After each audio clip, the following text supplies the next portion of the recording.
SK. Thank you very much, G-Man. Indeed, joined by Jess as well. Well, it looked like you had something to make up for yesterday. What a game from you guys. Very explosive.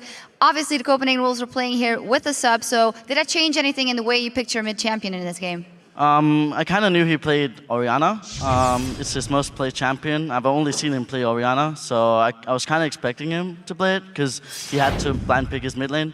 So I was just simply waiting with my Kayle because I just pick Kayle against Orianna, and then it's just a farm war.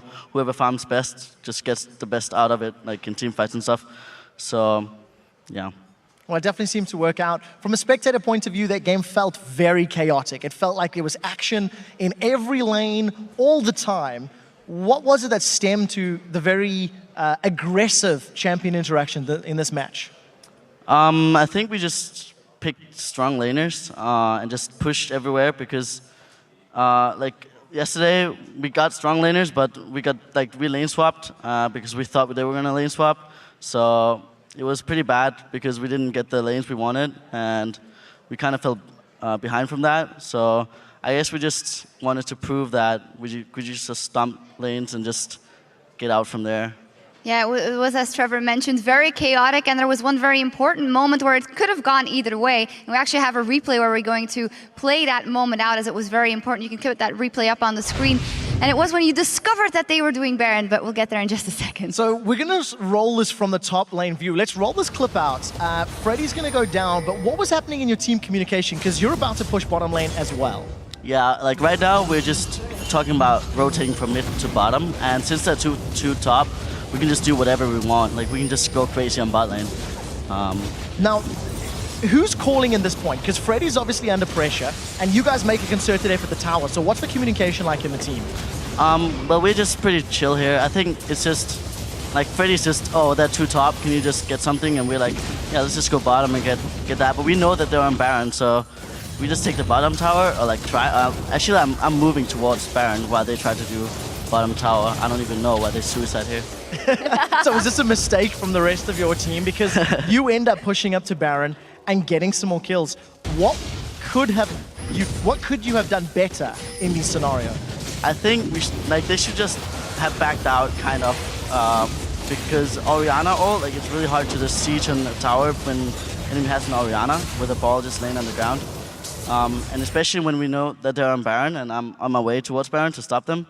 They should definitely just have backed out because it was just plain overextending. Okay, so a little bit of individual mistakes. I want to ask your opinion from the calling point of view, because that one obviously was a little messy from SK's side. Fnatic were put into a position where they had a calling issue in the base race against Alliance, just before your match. How do you deal with those pressure situations, and how do you prevent them happening in the future? I think the Fnatic against Alliance match, like, Fnatic just had some kind of brain lag or something. Like, they just lagged out and they didn't even know what to do. So I think it's just those moments where you don't know what to do, so you're just waiting for someone to say something, and then no one's saying anything, so you just give them free objectives, and this is how it goes. Yeah, well, in this game, maybe some other things we can touch on, actually, is the Jarvan pick coming in. Obviously, you're not a jungler, but why did Sven want to go to that champion? Obviously, a ton of jungle bans in the game. There was a lot of jungle bans. So there was only kind of the Jarvan left, and then some random jungler picks like Jax or Yorick, for example, or whatever champion. But yeah, like Elise and Lee was banned out, so we just banned Evelyn because we knew they wanted to first pick Evelyn. So yeah, it was just pretty weird jungle picks. Sven Skjern definitely put up a good show on Jarvan. It's one of the better Jarvan performances we've seen recently. I want to ask about your team in terms of itemization. I imagine in the team camp you talk about compositions, you talk about champion matchups. Freddy goes for a Blade of the Ruined King on Renekton. It's a little non-standard. Is this something you discuss as a team, or is this something you trust Freddy to make a decision on because it's his role? It's definitely something we trust each other on. Like, we expect everyone to know their own role. And I think the reason why he goes Blade is because he just wants to keep having the pressure 1v1 and just keep split pushing. So Blade of Ruined King is a really good item to 1v1 Shyvana, and that, I think, at least. Yeah, and in good hands with Freddy, of course. One final question for you. This weekend, the loss to Fnatic, very convincing win here. What do you think of the team at this point? 4 weeks in the summer split. What are the general thoughts in your head?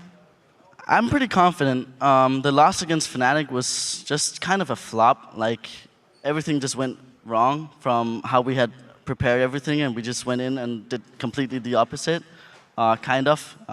So yeah, it was just kind of, I don't know. Like, I still feel confident. I still feel like we're one of the top teams, so it's not a big deal. Just before we move on, who's going to win the World Cup? I don't watch World Cup. Oh, scumbag! Yes. Well, could have picked the country. No, well, I hate spectating.